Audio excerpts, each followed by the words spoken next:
आता युक्त आहार म्हणजे काय? चायनीज, फास्ट फूड, बर्गर हे युक्त नाहीये, हे स्लो पॉइझन आहे. मी पण शेतकरी, तुमच्याकडे आता ऊस आहे, पण ऊस फुगवायला सुद्धा सोन्याने बिने सोडत असतील, सोडतात ना. मग ते सोन्यात सोडलेल्या ऊसाचा रस पिल्यावर काय होईल दादा? बरोबर का? चला अजून आमच्याकडे कांद्याचं माहेर. कांदा फुगवण्यासाठी किती वेळा सोन्यात सोडलं मिनिमम? तुम्ही एक विचार करा. आज कलियुगामध्ये प्रत्येक गोष्ट या शरीराला कारणीभूत जर का असेल तर अन्न हे पार पटत नसेल तर आपल्याकडे पुरातन एक गोष्ट आजही चालू आहे, तेवढी सांगतो. माझ्या पुढच्या विषयाकडे येतो. एक स्त्री बाळंत होती. बाळ नाही तर अंत असं त्याचा अर्थ आहे बाळंतपण, पुनर्जन्म. तिची शारीरिक हानी झालेली असते, तिला शारीरिक त्या ठिकाणी असलेलं व्याधी भोगावं लागले असतात, कितीतरी हार अपेक्षा सहन करावं लागले असतात. कारण का तिच्या असलेल्या शरीरामधून त्या असलेल्या बाळाचा जन्म आहे. आजही आपल्याकडे पद्धत आहे. ती ताई प्रसूत होते, आई बनते. करोडोपतीच्या कुटुंबातली 3 सुने असू द्या, तिसरी असू द्या, पण बाळणपणानंतर तिला सफरचंद खायला दिले जात नाही, संत्री मोसंबी दिले जात नाही, काजू बदाम सुद्धा दिले जात नाही. मावश्या खूप लांब बसल्यात. मावश्यांनो, आपल्याकडं आजही त्या बाळंतीन बाईला तिच्या शरीर प्रकृती पूर्वस्थितीत येण्यासाठी, बाळाला दूध येण्यासाठी काय देतात? तो बाजरीचं काय म्हणतात इकडं? कण्या नाही तर वेगळा शब्द, पिठवणी ना, बुळग. आता बऱ्याच बुळग्यांना त्या बुळग्यातलं काही कळायचंच नाही. काही शास्त्र पाहत. त्या स्त्रीचा पुनर्जन्म आहे. तिची शारीरिक हानी झालेली, तिला शारीरिक वेदना झालेली आहे, पण या सगळ्याला पूर्वत आणण्यासाठी काजू नाही, बदाम नाही, संत्री नाही, मोसंबी नाही, काहीच नाही. तिला काय दिलं जातं? त्या बाजरीची खीर. थोडक्यात तेच दिलं जातं. ती त्याच्यामुळं तिचं शरीर पुरवत होतं आणि नवे तर त्या बाळाला दूध येण्यासाठी सुद्धा तिच्या शरीरामध्ये ताकद निर्माण होती. म्हणजे या शरीराला चालवण्याची खरी ताकद जर कोणाची असेल तर अन्नाची. आणि आमचं तेच बिघडलं गेलं. मृत्यूचं प्रमाण वाढलं गेलं, रोगाचं प्रमाण वाढलं गेलं, आणि म्हणून कलियुगातला मृत्यू हा अन्नामधूनच मिळाला.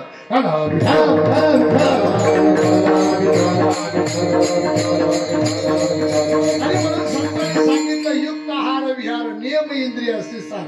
आता आमचा नियमच राहिला नाही. कधी खातो, कधी झोपतो, कधी उठतो, कधी मोबाईल पाहतो, कधी हाय बाय करतो. मला तर शंका आहे भाऊ. आता मी अन्नाचं सांगितलं, पण काही दिवसांनी मला सांगावं लागेल भविष्यातला मृत्यू हा मोबाईल मधून असेल.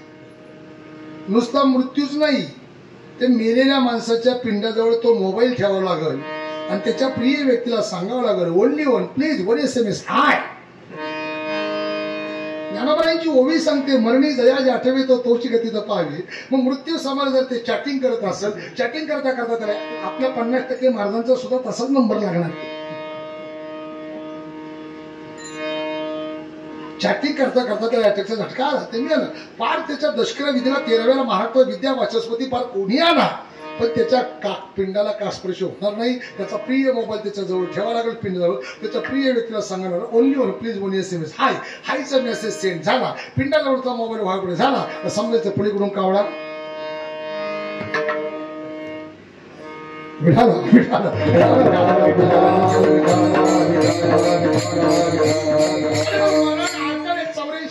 बघून मृत्यू लोकांमध्ये आपल्याला हा मानव देह मिळालाय. मग या मानवी देहाचं सार्थक करायचं असेल तर आपलं हित कशामध्ये याचा विचार करण्याचा प्रयत्न केला पाहिजे. जन्म ते मृत्यू हाचा मधला कालखंड जीवन आहे. आणि हे जीवन जगत असताना तुमच्या माझ्या प्रत्येक व्यक्तिमत्वाच्या जीवनामध्ये 6 प्रकारचं ऋण आहे. पहिलं ऋण आहे ते पूर्वजांचं, दुसरं ऋण आहे ते देवाचं, तिसरं ऋण आहे ते साधू संतांचं, चौथं ऋण आहे ते काळाचं, 5वं ऋण आहे ते पंचमहाभूताचं, आणि 6वं ऋण आहे ते समाजाचं. 12:05 झालेत. मी 10:30 चालू, घरचाच विधी संपला नव्हता. काय गो, आणि मला म्हणते कधी चालू करायचं म्हणजे.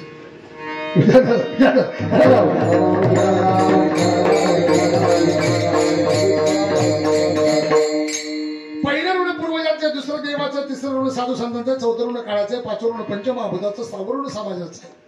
मग जन्माला आल्यानंतर या 6 ऋणातून ऋणमुक्तता जोपर्यंत प्राप्त करत नाही तोपर्यंत या असलेल्या जीवात्म्याला सद्गतीचा मार्ग मोकळा होत नाही. एवढी ताकद ऋणाची आहे. आता पुन्हा एकदा 6वं ऋण समाजाचं, 5वं ऋण पंचमहाभूताचं, 4थं ऋण काळाचं, 3रं ऋण ऋषीमुनी साधू संतांचं, 2रं ऋण देवाचं आणि 1लं ऋण जर कोणाचं असेल तर ते पूर्वजांचं आहे. मग पूर्वजांच्या ऋणातून ऋणमुक्तता प्राप्त करण्यासाठी हिंदू शास्त्रामध्ये मृत्यूनंतरचा पहिला विजय कुठला असेल तो पिंडदान. आणि पिंडदान हे 10व्या दिवशी असावा.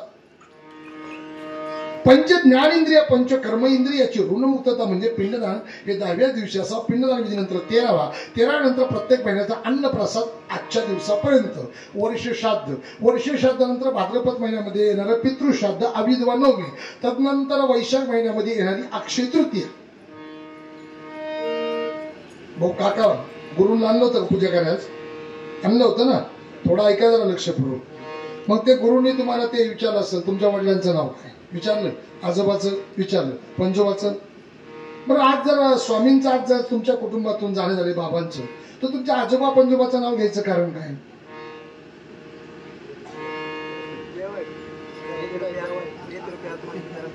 हा गुरुच आहेत का? वा मग काय बरंच. हा सूर्यन हा जय. आपल्याकडे जी अक्षय तृतीया करतात ना 2 मडकी. एका मडक्याचं नाव करा आणि एकाचं नाव केळी. करा केळीचं पूजन आपण अंगणात करतो का देवघरासमोर करतो? पण आपण बोला कुठे करतो? देव. तुम्ही त्या मकर संक्रांती त्या सुगड्याची पूजा ती खानाची पूजा ही पहिली कुलदेवता समोर करतात का अंगणात करतात? हे सगळं पूर्वजांसाठी. तुम्ही त्या असलेल्या अक्षय तृतीयाच्या 2 मडक्याची पूजा एकाला करा म्हणतात एकाला केळी म्हणतात. करा शब्द पुल्लिंगी, केळी शब्द स्त्रीलिंगी. आणि त्याच दिवशी त्या दरवाजाच्या चौकटीवरती गंधाची शिडी काढतात का नाही? इकडे कधी शेणाची काढतात. काही ठिकाणी शेणी म्हणतात, त्याला प्याव पाणी म्हणतात का? बरोबर ना. त्याच्यावर पुन्हा शास्त्र आहे. त्याला शिडीला पहिली एक रेषा आहे, दुसरी एक रेषा आहे, आडव्या 3 रेषा. आडव्या 3 रेषा म्हणजे शास्त्राने त्याला त्रिपिंडी श्राद्ध म्हटलंय. त्याला दोन्ही बाजूला चिटकवलेला कापूस आहे. तो कापूस म्हणजे माणसाचं शरीर आहे. त्याच्यावरती चिटकवलेली डाळ किंवा तांदूळ आहे ते जीव आणि शिव आहे. आणि त्याच गंधाच्या शिडीला वरती मंदिरासारखं कळसाचं टोक आहे. तो सद्गतीचा मार्ग आहे. आणि त्याच्यात शास्त्र असं आहे का त्या आपल्या पूर्वजांचं श्राद्ध वगैरे तर्पण विधी करताना आपली वंशावळी का उच्चारली जाते याचं कारण आहे हा 3.5 हाताचा एक नरदेव त्या मृत्यू लोकात जेव्हा जन्माला येतो 84 लाख योनी भोगून मिळाले हा देह येण्यासाठी आईच्या 7 पिढ्यांची अनुवंशिकता. ऐकता की वाक्य? आईच्या 7 पिढ्यांची अनुवंशिकता, वडिलांच्या 7 पिढ्यांची अनुवंशिकता. या अनुवंशिकतेचं एकत्रित करून जेव्हा आशीर्वाद प्राप्त होतो तेव्हा या कलियुगामध्ये एका जीवात्म्याचा जन्म होतो. काय म्हणतील काय महाराज आम्ही नवस केला होता म्हणून आम्हाला पोरग झाली. आम्ही तिकडे गुजरातला गेलो म्हातारी का पोटावात फिरू आहे म्हणून पोरग झाले. अरे नवसानी जर संतती होत असेल तर पती करायची काही गरज आहे का? तुमच्या वंशाची वृद्धी, तुमच्या वंशाचं वंशखंडन बुडीत हे बाकी कुणामुळेच नसेल तर याला एकमेव कारण जर कोण असेल तर तुमचे पूर्वज. तुम्हाला महाराजाला पुरावा सायन्स मधून सांगतो. डायबिटीस सारखा आजार जर एखाद्या व्यक्तीला निघाला तर डॉक्टर पहिल्यांदा विचारतो हा आजार तुमच्या घरात विचारतात ना. आईला आहे का, वडिलांना, आजोबाला होतं का, आईच्या तिकडे मामाला, आईच्या आईला. अरे मग डायबिटीज जर अनुवंशिकतेने येत असेल तर 3.5 हाताचा नरदेह येण्यासाठी जर कोणाचा संबंध तो पूर्वजांचा आहे. म्हणून शास्त्रामध्ये पहिलं ऋण जर कोणाचं असेल तर ते पूर्वजांचं आहे.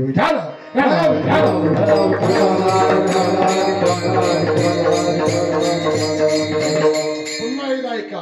पिंडदान 13वा प्रत्येक महिन्याचा अन्नप्रसाद, वर्षश्राद्ध, पितृश्राद्ध, अविधवा नवमी, मकर संक्रांती, येवना धर्माची बीज हे सगळे विधी जर कशासाठी असेल तर आपल्या पूर्वजांना ऋणमुक्त करण्यासाठी. काही लोक म्हणतील महाराज काय माणूस मेलं जळालं राग झाली कशाला उगाच लागते स्वांग. ते काकांना बोलवायचं आणि ते मग ते विधी करायचं आणि तर्पण करायचं आणि मग त्याला कीर्तन म्हणतात बरं, कीर्तन ठेवायचं, तो बोवा आणायचा, त्याच्या बोकडीच बसवायचं, बोवा आणायचा आणि कीर्तन ठेवायचं आणि ते लोकांना सांगायचं. त्याच्यात एखादा राहिला का तो पुन्हा बोंबलतो, आम्ही काही दिसलो नाही का, हे उद्योग कोणी सांगितलेत कराय. माणूस मिळाला जाळाला राग झाली. असली जी आवडत म्हणते ना, त्याच्या खानदानाची राग होती तरी त्याला कळत नाही. तुमच्या माझ्या जीवनातलं सुख असेल, दुःख असेल, यश असेल, अपयश असेल, कीर्ती असेल, अपकीर्ती असेल, तुमच्या माझ्या जीवनाच्या प्रत्येकाच्या जीवनाचा रिमोट जर कोणाच्या हातामध्ये असेल तर आपल्या पूर्वजांच्या, देवाच्या नाहीये. लोक याला मानतच नाही. पटत नसल, अध्यात्मातून सांगतो, भजन करावी.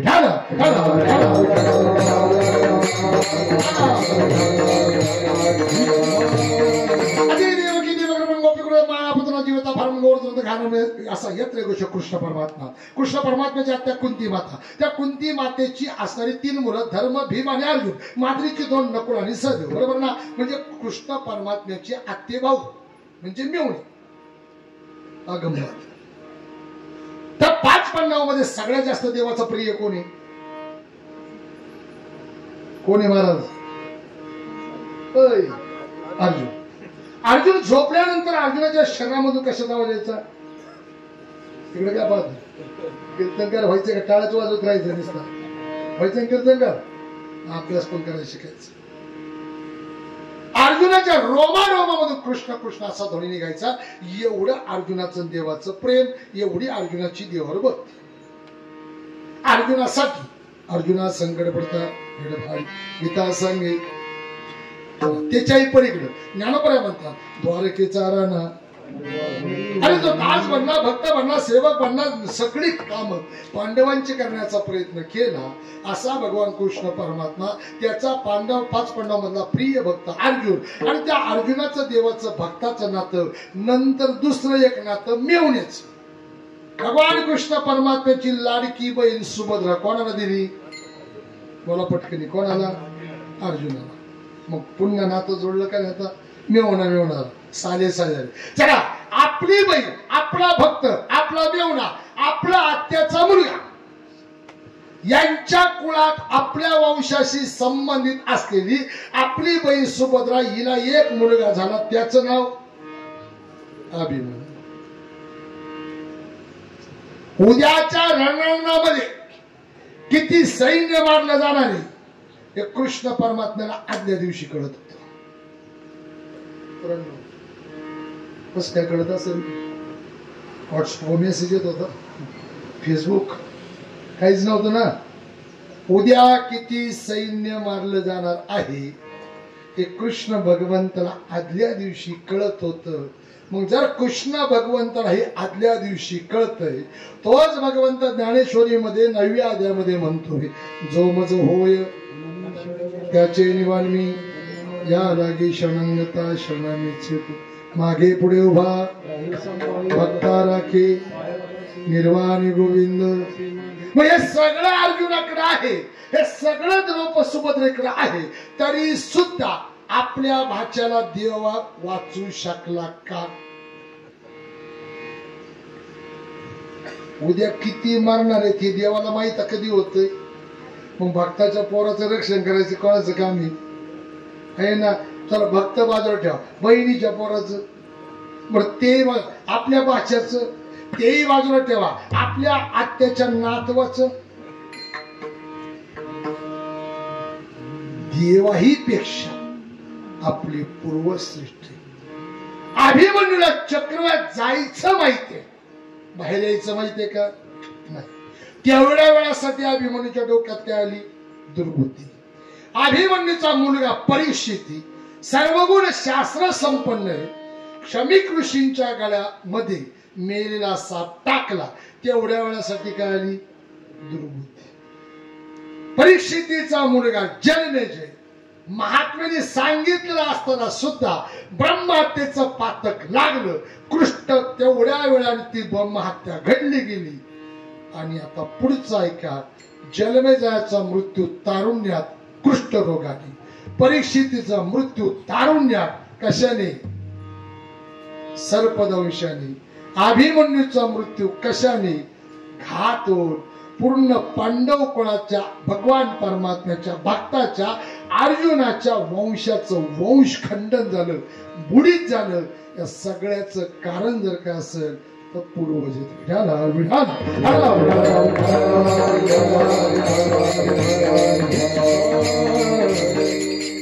पहिल्यांदा चालू आहे, पहिल्यांदा जास्त बॉम्ब टाकलंय तर पुन्हा येता येणार नाही. तो मर्यादित बोलतोय, पण मला काय म्हणायचे तुम्हाला थोडं थोडं कळलं असं. अजून मागे जाऊ का? बायको जुगारात लावणं योग्य का योग्य? बरं पटकन बरं एकट्याची आहे काय? भीम म्हणतोय दादा लावू नको, अर्जुन म्हणतोय दादा लावू नको, नकुल सहदेव म्हणतात, पितामह भीष्म इशारा करतात धर्मराजा अयोग्य. पण तेवढ्या वेळासाठी काय आली? दुर्बुद्धी. धर्मराजाला तेवढ्या वेळासाठी दुर्बुद्धी, अभिमन्यूला दुर्बुद्धी, परीक्षितीला दुर्बुद्धी, आणि तीच जन्मेजयाला दुर्बुद्धी. पूर्ण कोण व्यक्त झालं त्याला एकच कारण आपले पूर्वज आहेत. आपल्याही जीवनात असं घडतं सांगू, भजन करा.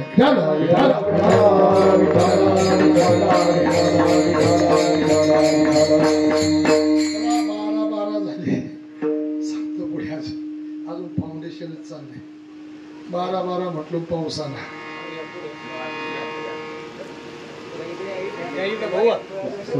पटकन या, जशी जागा असेल तस. विठाला विठाला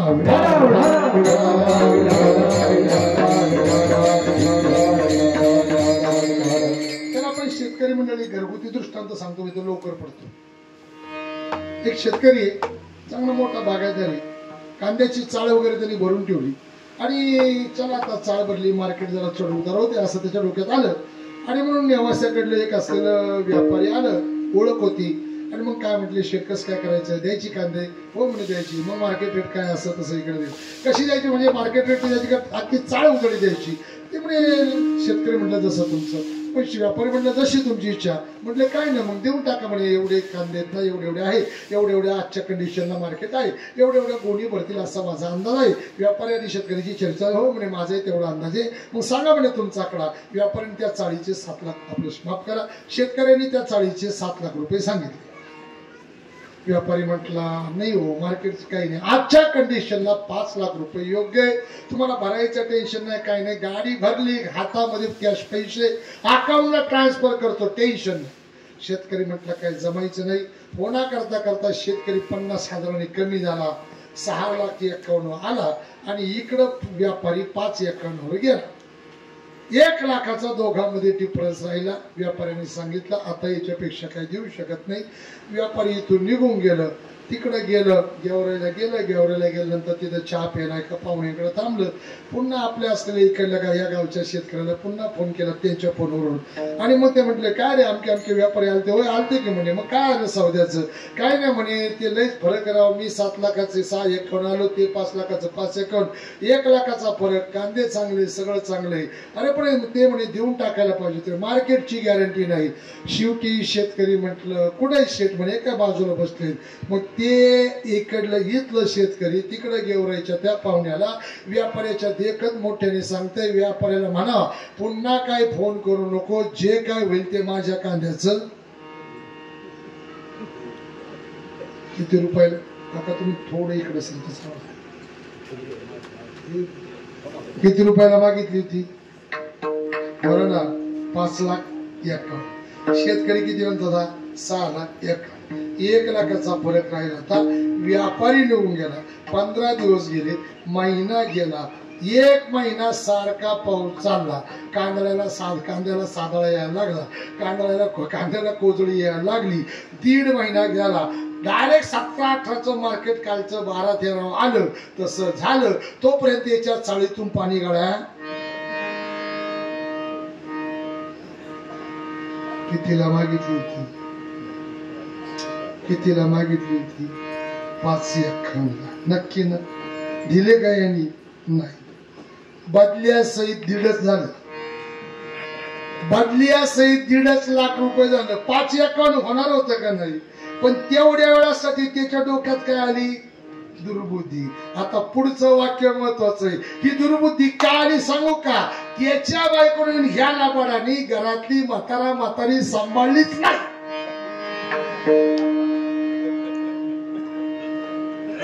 त्यांच्या दशक्रियेला सुद्धा भावाला पैसे दिलं नाही, महिन्यात घातलाच नाही. आणि श्राद्धाचं कीर्तन गावात असताना दोघं तिकडं नेवाशाला काशी करायला गेले, पण गावात सुद्धा थांबले. मग याच्या कांद्याचं पैसे होते का सांगा? कितीला मागितली होती? 5 एकरला. किती झालं बदल्याचं? तेवढ्या वेळासाठी काय आली? दुर्बुद्धी. ही दुर्बुद्धी देणारा जर कोण असेल तर ते पूर्वज आहेत. त्याला प्रमाण सांगतो. ब्रह्म सनाथ अंग संगे ब्रह्म सनाथ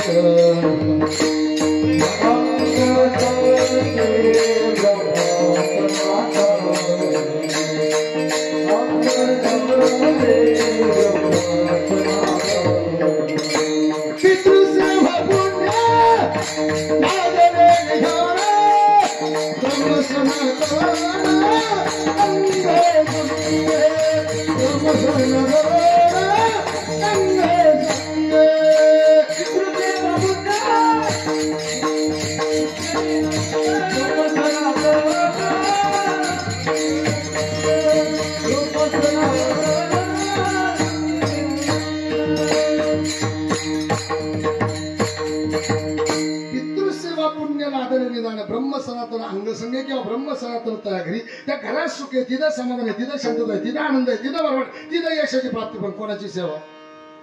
बोला पूर्वजांची. ज्ञानोबरायला आईवडिलांचं प्रेम मिळालं नाही, ज्ञानोबरायला आईवडिलांचा सहवास मिळालाय, पण त्यात नातेत ज्ञानोबराय म्हणतात. सकळ तीर्थांची आधुरी जे का माता पितरे त्या सेवेसी केले शरीर लोण केले. सर्व तीर्थातलं श्रेष्ठ तीर्थ जर आईवडील आहे, तसं सर्व शास्त्रामध्ये श्रेष्ठ जर कोण असेल तर आपले पूर्वज आहे. मग मला सांगा, आता हे शेवटचे 10-15 मिनिटं मी जे सगळं सांगितलं ते फायद्याचं सांगितलं का तोट्याचं? पिंडदान करणं फायद्याचं का तोट्याचं? बोला पटापट लवकर. बाबा उत्तर द्या की, मोठ्याने बोला की. फायद्याचं. दशक्रिया घालणं फायद्याचं का तोट्याचं आहे? प्रत्येक महिना घालणं फायद्याचं का तोट्याचं आहे? श्राद्ध घालणं फायद्याचं का तोट्याचं आहे? बरं अक्षय तृतीया, मकर संक्रांती, जे काय पितृपक्षातलं जे काय ते सगळं घालणं फायद्याचं आहे का तोट्याचं आहे? तरी लोक काय करतात? टाळाटाळ करतात ना. मग ही टाळाटाळ तुमच्या वंशाला वंश वृद्धीकडे नेता, वंश खंडनाकडे नेते, विनाशाकडे नेते, दुःखाकडे नेते.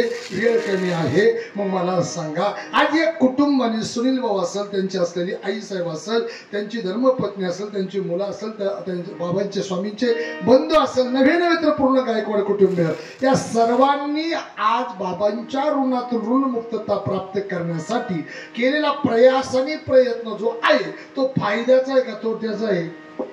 12:20 आले, पटकन सांगा.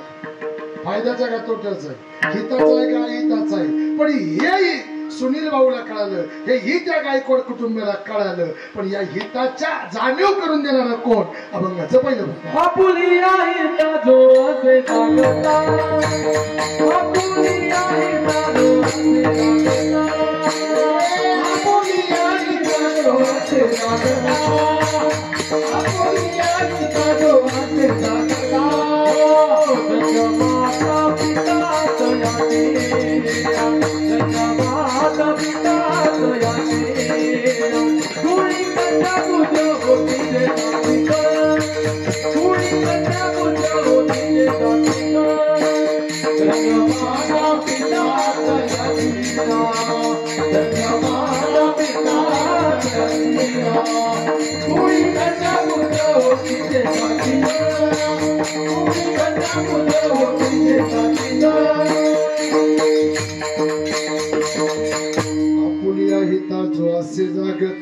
आज या कुटुंब कुटुंब आपले कसे ते आपल्या कुटुंबातले घटक आहे, आपल्या कुटुंबातलं देव सर्व असणारे व्यक्तिमत्व आहे, आपल्या कुटुंबातलं मार्गदर्शक आहे, आपल्या कुटुंबातलं श्रद्धास्थान आहे आणि आपल्या कुटुंबाच्या जडणघडणीमध्ये ज्यांचं मोठं योगदान आहे त्यांच्या ऋणातून ऋणमुक्तता प्राप्त करून त्यांच्या आशीर्वादाच्या प्राप्तीचा प्रयासाने प्रयत्न करणं म्हणजे आपल्या हिताचं आहे. आणि म्हणून तो कोबराय म्हणतात आपुलिया हिता जो असे जागला.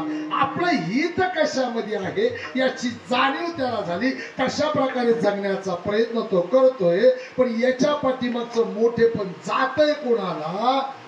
धन्य माता पिता दया तेरा, धन्य माता पिता दया तेरा, धन्य माता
विश्वाचा जर विचार केला तर पुन्हा करता येईल द्वापर आणि कलियुग. त्या विश्वामध्ये जेव्हा जेव्हा धर्मावरती लागली तेव्हा तेव्हा यदा यदा धर्म सगळ्यांनी भोवती मारलं. त्या तत्वानुसार भगवंत अवतार घेतो, पण भगवंताने अवतार घेतल्यानंतर सुद्धा जे भगवंताला कार्य करता येत नाही त्याच्यासाठी या विश्वातलं मूळ तत्व आधी माया अवतार घेते. पती जन्मला मी झाले तयाची वेळ कमी अनादि निर्गुण प्रकटाची भवानी भौम महिषासुर मर्दनाला त्रिविध तापाची. याचं कारणच आहे या विश्वामध्ये या कलियुगामध्ये पहिलं प्राधान्य मातेला आहे, पहिलं प्राधान्य स्त्रीला आहे. हेही पटत नसलं तर तुकोबरायच्या का अभंगातलं फक्त उत्तरार्थ सांगतो, रखमाईचा पती सोयरिया. पहिलं प्राधान्य रखमेने मातेला आहे, पहिलं प्राधान्य या स्त्रीला आहे, पहिलं प्राधान्य मातृत्वाला आहे. कारण ते मातृत्व उपेक्षित अंधारात राहणं मातृत्व जगापुढे आणण्यासाठी जगद्गुरु तुकोबरायांनी लेकुराची हित हे माऊलीची चित्त या अभंगाची निर्मिती करावा. शेवटच्या प्रमाणामध्ये संतांनी मातृत्वाची बरोबरी देण्याचा प्रयत्न करावा. आणि म्हणून पहिलं प्राधान्य मातेला आहे, दुसरं प्राधान्य पित्याला. आता माता पिता ही नाण्याच्या दोन बाजू आहेत.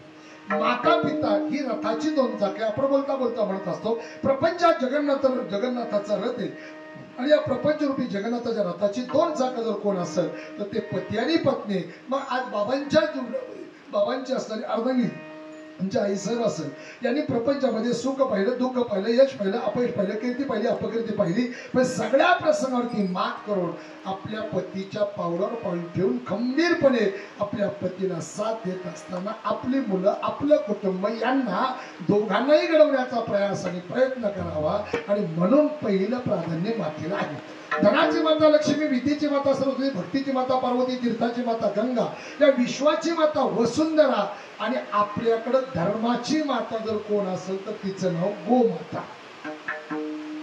आपल्याकडे गोशाळा आहे ना, काळी महाराज चालवतात ना. धर्माची माता गोमाता. पण तुमच्या माझ्या प्रत्येकाला जन्म देणारी जर कोण असेल तर जगन्माता एक स्त्री, मुलगी, बहीण, पत्नी आणि आई या नात्यापर्यंत जाते तर 42 कुळाचा उद्धार करते. म्हणून पहिलं प्राधान्य मातेला.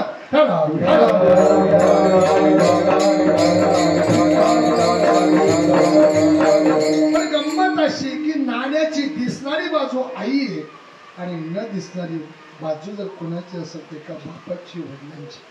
सकाळपासून लवकर उठल्यापासून झाडलोट करण्यापासून, धुणी भांडी करण्यापासून, स्वयंपाक करण्यापासून, पाहुण्या रावण्याचं सगळं पाहण्याचं काम माझ्या मायबापानं ती घरातली स्त्री करत असते, ती आई करत असते. पण त्याच घरामध्ये प्रत्येक व्यक्तिमत्व सुखी राहिलं पाहिजे, समाधानी राहिलं पाहिजे, आनंदी राहिलं पाहिजे. याच्यासाठी प्रयास आणि प्रयत्न करताना ते व्यक्तिमत्व एका बापाचं असतं, पित्याचं असतं, वडिलांचं असतं. आज शेतीमध्ये तंत्रज्ञान आलं. स्वामींच्या वयाचा विचार करत असता 50 वर्षापूर्वीचा कालखंड पहा. शेतीमध्ये तंत्रज्ञान नव्हतं, बैलाची शेती असायची. पहाटे लवकर उठायचं, दिवस उगवण्याच्या आतमध्ये नांगरटीला जायचं आणि त्यावेळेला नांगरटीला गेल्यानंतर त्या ठिकाणी नांगरटीला प्रारंभ करायचा. आईसाहेबांनी घरातलं कामना माटवायचं, भाकरीचा घासलेलं गाठोडं बांधायचं, डोक्यावर पाठी घ्यायची, त्याच्यामध्ये पाण्याची किळी घ्यायची आणि दुपारच्या समाला 12च्या समाला शेतावर बांधावर जायचं. बांधावर गेल्यानंतर आवाज यायचा, धनी भूक लागली नाही का, भूक लागली नाही तर हा आवाज तिकडं आला तर त्या ठिकाणी सकाळी लवकर उठलेला बाप, तहानीने व्याकुळ झालेला बाप, घसा कोरडा पडलेला बाप, पोटामध्ये आगीचा गहू पेटलेला बाप, त्या ठिकाणी सकाळी लवकर उठलेला तो आपल्या पत्नीला सांगतो, आलीस ना जरा अजून 4 मुडान हाकू दे, उद्याच्या नांगरटीला तेवढीच कमी पडते. काव दादा त्या बापाला भूक लागली नव्हती का, त्याला तहान लागली नव्हती का. पण या सगळ्या प्रसंगाला सामोरं जाऊन अहोरात्र काबाड कष्ट करून माझा मुलगा घडला पाहिजे, ज्ञान गुणवंत बनला पाहिजे, कीर्तिवान बनला पाहिजे, माझ्या मुलाचा भरला प्रपंच मी माझ्या डोळ्यांनी पाहिला पाहिजे, त्याची कीर्ती मी माझ्या कानाने ऐकली पाहिजे. याच्यासाठी अहोरात्र प्रयास आणि प्रयत्न करताना जाताना त्याचं बाप असतो, पिता असतो, गुरु असतो. माझ्या संतांनी बापाचं वर्णन करताना म्हणावा, जगी आईचा बाप व्हावा, त्याचा वंश मुक्ती जावा. आज या गायकवाड कुटुंबामध्ये स्वामी बाबांसारखा एक बाप त्यांनी आपल्या जीवनामध्ये सुख पाहिलं नाही. मनातला भोळेपणा तसा ठेवला. आपुलकीच्या प्रेमाच्या जिव्हाळ्याच्या माध्यमातून समाजाशी प्रेमाचा आपुलकीचा नातं जोडण्याचा प्रयत्न. माझा मुलगा घडला पाहिजे, मुलगी घडली पाहिजे, याच्यासाठी अहोरात्र काबाड कष्ट करण्यात असताना आहे त्या परिस्थितीला सामोरं जात असताना आपल्या लेकरांच्या सुखासाठी प्रयत्न करणारे व्यक्तिमत्व एका बापाचं असतं, पित्याचं असतं. एका मूर्ख लेखकाने एका ठिकाणी लिहिताना असं म्हटलंय, ज्या दिवशी घरातली आई जाते त्या दिवशी घरामध्ये असलेला 6 महिने दुःख, आणि ज्या दिवशी घरातल्या वडिलांचं निधन होतं त्या दिवशी 3 दिवसाचं दुःख.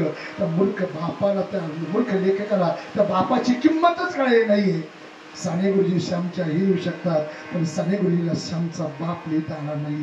बाप काय असतं सांगू, इथं समोर मध्ये असलेल्या भिंतीवर चित्र आहे ना, हे हिंदवी स्वराज्याचे संस्थापक जाणते राजे आहेत ना, त्या राजांकडून शिका बाप काय असतो. याच असलेल्या अहिल्यानगरच्या असलेल्या संगमेर तालुक्यामध्ये पेमगिरी नावाचा किल्ला आहे.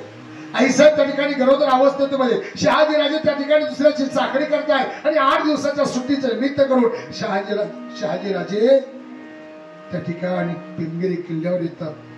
आईसाहेबांचे दिवस भरत आले नाही, आईसाहेबांचे दिवस भरत आले नाही, कधी प्रसिद्धी याची खात्री नाही. पण त्याच कारखान्यामध्ये मोगल साम्राज्याने सैन्याने असलेला या जिल्ह्यामध्ये तळ ठोकलेला होता. कधी कुठल्या किल्ल्यावरती आक्रमण करण्याची सांगता येत नव्हतं.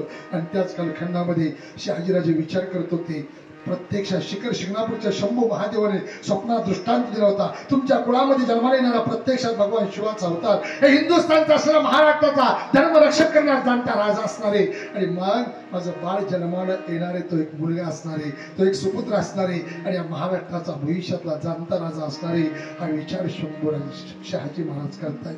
मग या सैन्याला तटबंदी नाही, आपली धर्मपत्नी प्रसूतीच्या समयापर्यंत आलेली आहे, कधी प्रसूती याची खात्री नाही. आणि मग जर मोगल सैन्याने या किल्ल्यावरती आक्रमण केलं आणि आम्ही जर इथं नसलो तर आम्ही आमच्या जन्माला येणाऱ्या बाळाचं, आम्ही आमच्या धर्मपत्नीचं रक्षण करू शकत नाही. या महाराष्ट्रामध्ये शहाजी राजांसारखा एक बाप असा आहे, बाळाचा जन्माला येण्या अगोदर रक्षणाचा विचार करतो ना. दादांनी त्याचं नाव बाप आहे, त्याचं नाव पिता आहे, त्याचं नाव वडील. 2 दिवसाचा मुक्काम किल्ल्यावर झाला. 2 दिवसाचा मुक्काम किल्ल्यावर झाला आणि किल्ल्यावर मुक्काम झाल्यानंतर 3ऱ्या दिवशी सकाळी शहाजी राजांनी आपल्या आईसाहेबांना जिजाऊमातेला सांगावा, स्वामी सांगावा, राणीसाहेब इथे थांबणं जरा बरोबर वाटत नाही. मुघलांचं सैन्य शहरामध्ये आलेले, कधी कुठल्या किल्ल्यावर आक्रमण करतील. पण आईसाहेब म्हणजे आपण काय करताय, आता कसं काय करायचं, इथं सैन्य नाही, तटबंदी नाही, सुरक्षा नाही. आणि मग त्यावेळी त्या क्षणाला, त्या प्रसंगाला शहाजी राजे सांगतात, याची व्यवस्था मी सगळी केली. कुठे? किल्ले शिवनेरी, दूरवर असलेला किल्ला आहे. किल्ल्याला तटबंदी सुरक्षा आहे आणि आमच्या विश्वासात आमचं मित्र सैन्य तिथे काही आहे. तुमच्या केसाला सुद्धा काही धक्का लागणार नाही, कुठल्या प्रकारचा धक्का फटका होणार नाही. पण आम्हाला पुन्हा चाकरी करायला जावं लागणार. तुम्हाला एकटं ठेवून आम्ही इथं जाऊ शकत नाही, म्हणून तुमची व्यवस्था करतोय. आईसाहेबांनी म्हणावा, स्वामी मी प्रवास करू शकत नाही. त्यावेळेला शहाजी राजांनी सांगावा, त्याची चिंता तुम्ही करू नका, आम्ही आहोत ना. एक वाक्य लक्षात ठेवा, आपल्या घरातल्या असलेल्या मुलीचं लग्न जर कधी जमत असेल, बैठकीमध्ये त्या ठिकाणी असलेलं हुंड्याची देवाणघेवाण चालली असेल, परिस्थिती नसताना त्या बापाची एकच इच्छा असते, माझी मुलगी श्रीमंताच्या घरातली सून झाली पाहिजे. सासरच्या मंडळीने तिकडनं भयंकर हुंड्याचे पैसे मागितले, सगळे शांत असतात. मुलगी खिडकीतून इशारा करत असते, बाबा नको. पत्नी इशारा करत असते, बाबा नको. मुलगा म्हणत असतो, बाबा नको. सगळे नाही नाही म्हणत असतात. पण त्याच बसलेल्या बैठकीमध्ये कोणीतरी म्हणतंय, असं किती वेळ बसायचं, काहीतरी तोडगा काढा ना. आणि मग तो बाप क्षणाचा विचार करतो, जे होईल ते माझं होईल आणि मग माझी लेक श्रीमंताच्या घरातली सुरू होईल. आम्हा पती पत्नीला जे दुःख आम्हाला भोगायला लागले ना, ते आमच्या लेकीला भोगायला लागू नये. आणि म्हणून तो बाप त्या भरलेल्या बैठकीमध्ये म्हणतो, चला फोडा सुपारी, लावा गंध, म्हणेल ते जायची तयारी आहे. पाहुण्यांचं आदर तिथे होतं. पाहुणे निघून जातात आणि सगळे संध्याकाळी जेव्हा एकत्रित घरात बसतात ना, त्यावेळी त्या ठिकाणी मुलगी म्हणत असते, बाबा आपण दुसरा मुलगा पाहिला असतो. मुलगा म्हणतो, बाबा परिस्थिती नाही. पत्नी म्हणते, अहो कसं शक्य आहे. त्यावेळी सगळ्यांच्या संगतीत बसलेला तो बाप सांगत असतो, तुम्ही का काळजी करता, मी आहे ना. मी ज्या दिवशी तुमच्या कुटुंबामध्ये तुमच्या बापाचा मी आहे ना, हा आशीर्वाद रूपी शब्द असेल ना, त्या दिवशी जगातल्या कुठल्याही कोपऱ्यामध्ये असा किती संकट येऊ द्या, त्या संकटाचं निवारण करण्याची ताकद बापाच्या मी या शब्दामध्ये. आणि त्या आशीर्वादा एवढं मोठं व्यक्तिमत्व आपल्या कुटुंबातलं जर कोण असेल ना दादांनो, त्याचं नाव बाप पिता पुढे गेले. आपल्या लेकरांच्या कल्याणासाठी, आपल्या मुलांच्या कल्याणासाठी समाजासमोर कधीच न वाकलेला, न झुकलेला बाप आपल्या लेकरांच्या कल्याणासाठी समाजासमोर हात जोडतो ना दादांनो, त्याचं नाव बाप, त्याचं नाव पिता, त्याचं नाव वडील. बाप कर जोडी लेकराचे आपल्या लेकरांच्या कल्याणासाठी, त्यांच्या भविष्यासाठी, त्यांच्या उज्ज्वल असलेल्या कीर्तीसाठी स्वतःला जाळून घेणारा, पडद्याच्या पाठीमागे राहणारा, अंधारामध्ये राहणारा, दुःख यातना सहन करणारा, येईल त्या प्रसंगाला सामोरा जाणारा तर कोण असेल ना दादांनो, त्याचं नाव बाप आहे, त्याचं नाव पिता आहे, त्याचं नाव. शहाजी राजा आईसाहेबांना सांगतात, तुम्ही का काळजी करता, आम्ही आहोत ना. हो कसं शक्य, मी प्रवास करू शकत नाही. दिवस माळवतीला गेला, कोणालाच कुठं चाललंय सांगितलं नाही, घोड्याची तयारी करायला सांगितलं होते. आणि ऐका, ज्यांच्या कुळामध्ये कांताराला हिंदवी स्वराज्याचे संस्थापक राजे छत्रपती शिवाजी महाराज जन्माले, राजांचा इतिहास सांगत असताना प्रत्येक इतिहासकाराने जिजाऊ मातेला मोठं केलं, पण शहाजी राजांना अंधारात ठेवलं. हे ऐका जरा, त्या पेमगिरी किल्ल्यावरती रात्रीच्या समयाला शहाजी राजांनी आईसाहेबांना घोड्यावर बसवावं, त्या घोड्याचा लगाम आपल्या हातामध्ये घ्यावा आणि 55 ते 57 किलोमीटरचा प्रवास दर्या खोऱ्यामधून स्वतः शहाजी राजांनी पायी चालावा आणि आई साहेबांना घोड्यावर बसून किल्ले शून्यवरती सुखरूप पोचवावा. याच एकच कारण, फक्त माझ्या बाळाचा जन्म सुखरूप व्हावा हा विचार करतो ना दादांनो, त्याचं नाव बाप असतं, पिता असतो, वडील असतो. हाच विचार करणारा गायकवाड कुटुंबातला एक बाप आज काळाच्या पडद्याला हरपला. त्यांचं ऋण म्हणून पुण्य स्मरण आणि त्या निमित्ताने कीर्तन. आणि म्हणून या कुळाच्या असलेल्या मोठेपणाला, हिताला जाणीव करून देणार जर कोण असेल, धन्य माता पिता दया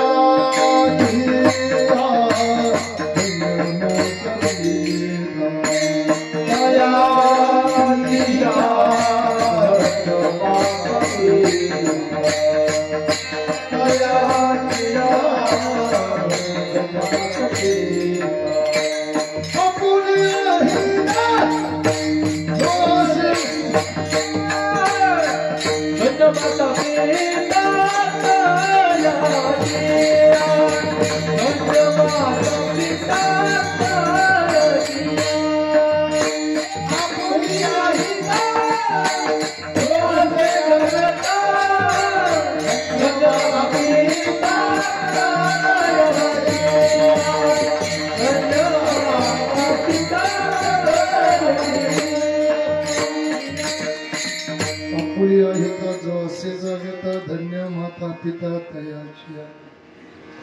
मी किती बोलू शकतो, फाउंडेशन झाले वेळेचं भान टाकत असता 12:35 पुढं काटा ढकललंय की नाही. किती वाजले वेळेचं भान राखत असत 12:35 पुढे. आणि एक शास्त्राचा नियम सांगतो तुम्हाला, 11:35 ते 12:45 या कालखंडात पितृनैवेद्याचा काका काय असते बरोबर ना. पण आता लोक कधी काही करतात विढाला विढाला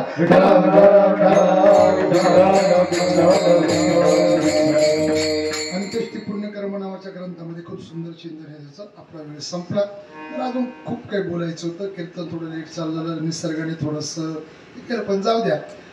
कीर्तनाच्या महत्वाच्या विषयाकडे यायची वेळ आणि पाऊस यायची वेळ. म्हणजे मला वाटते आजचं कीर्तन कोणाला आवडले? स्वामींना आवडलं. होय, असं असतं. सत्य संकल्पाचा दाता. तुम्ही अंतःकरणातून जेव्हा करता आणि त्यातल्या त्यात तुमच्या ज्ञान यज्ञामध्ये, अध्यात्म यज्ञामध्ये जेव्हा त्या ठिकाणी पर्जन्यवृष्टी होती तेव्हा समजायचं ते देवाला प्रिय होतं. तसं मी माझ्या मनाने समजतो, तुम्हाला समजू नाही समजू, माझं कीर्तन स्वामींना आवडलं असं मी समजतो. आपुल्या हिता ज्वासे जागता धन्य माता पिता तयाची. आपुल्या हिता कोळी कन्या पुत्र, आपुल्या हिता गीता भागवत, आपुल्या हिता अखंड चिंतन विठोबाचे. आता नुसतं एवढंच सांगितलंय. याच्यातलं बरं सांगायचं राहिलंय, पण वेळेचं भान म्हणजे याचा अर्थ मी असा म्हणणार नाही. हे सांगण्यासाठी मी पुन्हा येईल असं म्हणणार, हे सांगण्यासाठी मी पुन्हा येईल असं अजिबात म्हणणार नाही. मग तो कोबर आहे. ज्यांना आपलं हित कळालं, काय कळालं? आपुल्या हिता धन्य माता पिता, आपुल्या हिता कोळी कन्या पुत्र, आपुल्या हिता गीता भागवत, आपुल्या हिता अखंड चिंतन विठोबाचे. मग तो कोबर आहे. अशा कुटुंबाबद्दल तुमची अपेक्षा काय? तुका म्हणे मज त्यांची सेवा तरी माझ्या दैवा पार नाही. कोळी कन्या पुत्र होती जी सातवी तयाचे हरी कवा विठोबार घुमाई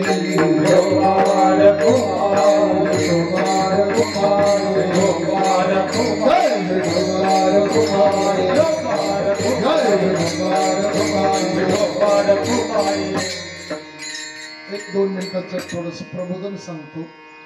तोपर्यंत कुटुंबातले बाबांचे चिरंजीव मावशी असेल त्या सुनबाई, बाबांचे पुतणे बंधू मुकन्या, त्यांनी इथे यायचे आणि आपल्या हातामध्ये त्या ठिकाणी फुलं घेऊन थांबायचं. शेवटला त्यांनी कुटुंबातल्याच व्यक्तीने आपण पुष्पांजली करूया. एक अभंग म्हणून पुंडलिकावरती म्हणून कीर्तनाची सांगता करूया. चला सुनील भाऊ, घरातली सगळी मंडळी तुम्ही येऊन थांबा इथं. इकडे आता शेवटचं माझं प्रबोधन 2 मिनिटाचं. या जगामध्ये बंगला मिळेल, गाडी मिळेल, पैसा मिळेल, मान सन्मान प्रतिष्ठा सगळं मिळेल. फक्त एक गोष्ट मिळेल, बंगला मिळेल, गाडी मिळेल, पैसा मिळेल, मान सन्मान प्रतिष्ठा मिळेल, नावलौकिक मिळेल, पण एक गोष्ट मिळणार नाही, ते म्हणजे आई आणि वडील. आणि जगाचा जगन्नेता पंढरीचा पांडुरंग परमात्मा 28 युगापासून एका विटेवर उभा राहिला असेल.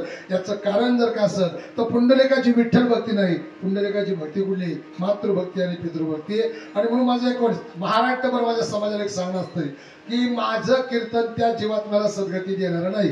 माझ्यानंतर कोणी श्रद्धांजली व्हा त्याच्याबद्दल माझा अजिबात दुमत नाही, पण दुसऱ्याच्या आईवडिलांची श्रद्धांजली त्याने व्हावा जो आपल्या आईवडिलांचा सांभाळ करत असेल, आईवडिलांची सेवा करत असेल, त्याने दुसऱ्याच्या आईवडिलांबद्दल बोलावा. लबाडाला बोलायचा अधिकार तसं इथं कोणी नाही, पण चुकून असेल तर. अजून पुढचं शास्त्र सांगतंय काय खातो त्याच्यापेक्षा कोण देतो. जो लबाड आपल्या आई वडिलांचा सांभाळ करत नाही त्याची तुम्ही तिकडं कुकाण्या बिकाण्याला जाऊन त्याच्या पैशाची मिसळ वगैरे, तरी मिसळ, रस्सा, वडा, हॉटेल मधलं जेवण, गुळाचा चहा बी काही पिऊ नका, कारण तो कोणाचा सांभाळ करत नाही. आता महिला मंडळी तुमच्याकडे ते नवरात्रात मार्गशीर्ष महिन्यात ते उपास विपास असतात ना, धनलक्ष्मीचं वैभव लक्ष्मीचं, पुन्हा ते हळदी कुंकू बिंकू. मग आजच्या कीर्तनात स्वामींची शपथ घेऊन सांगतो, जी सुनबाई आपल्या सासू सासऱ्यांचा सांभाळ करते तिच्याच घरी फराळाला जात जा, तिच्याच घरी हळदी कुंकाला जात जा. जी सांभाळत नाही तिच्या घरी तुम्ही गेला. जो पोरगा आपल्या आई बापाला सांभाळत नाही त्याच्या पैशाचं तुम्ही चहा नाश्ता हॉटेलमधलं जेवण केलं, त्यांनी खर्च केल्याचा आनंद होईल. जी सुनबाई सासू सासऱ्याला सांभाळत नाही तिच्या तुम्ही घरी गेला, हळदी कुंकाला गेला, हळदी कुंक चांगलं झालं, तुम्ही फोटो बिटो काढले, स्टेटसला टाकले, फेसबुक इंस्टाग्रामला टाकले, तुम्हाला लई खूप त्याच्या लाईक आल्या, लई आनंद झाला, मोकार आनंद झाला. पण आनंद होऊन उपयोग नाही. तुम्ही जिच्या घरी गेले ती सासू सासऱ्याचा सांभाळ करीत, तिने तुम्हाला हळदी कुंकू दिलं, ओटीचं साहित्य दिलं, गिफ्ट दिलं, त्याचा आनंद. म्हणून जो पोरगा आई वडिलांचा सांभाळ करीत नाही त्याच्या पैशाचं काही खाऊ नका. आणि जी सुनबाई सासू सासऱ्याचा सांभाळ करीत नाही तिच्या घरी जाऊ नका. आणि तुम्ही तसं जर केलं तर त्या पोराच्या पाठीमाग ज्यांनी खायला घातलंय, ज्यांनी खाले त्याच्या माग त्या पोराच्या आई बापाचा तळताट लागल. आणि तुम्ही जिच्या घरी गेले तिच्या सासू सासऱ्याचा तळताट तुमच्या माग लागलं. तुमचं वाटोळं झाल्याशिवाय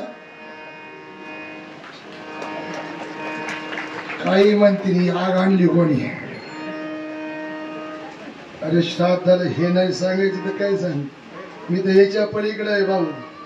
कीर्तन करायला सुद्धा लोकांनी विचारलं पाहिजे, महाराज तुम्ही तुमच्या आई वडिलांच्या सहवासात राहता का, आई वडिलांचा सांभाळ करता का, त्यांची सेवा करता का. पण काय झालंय घोटाळा, बऱ्याच गावची निम्मी सप्ताह कमिटी जाशी लावाडी तिचा आई बापाला सांभाळत नाही, ती मार झाला विचारेल कशी का. माय बाप केवळ काशी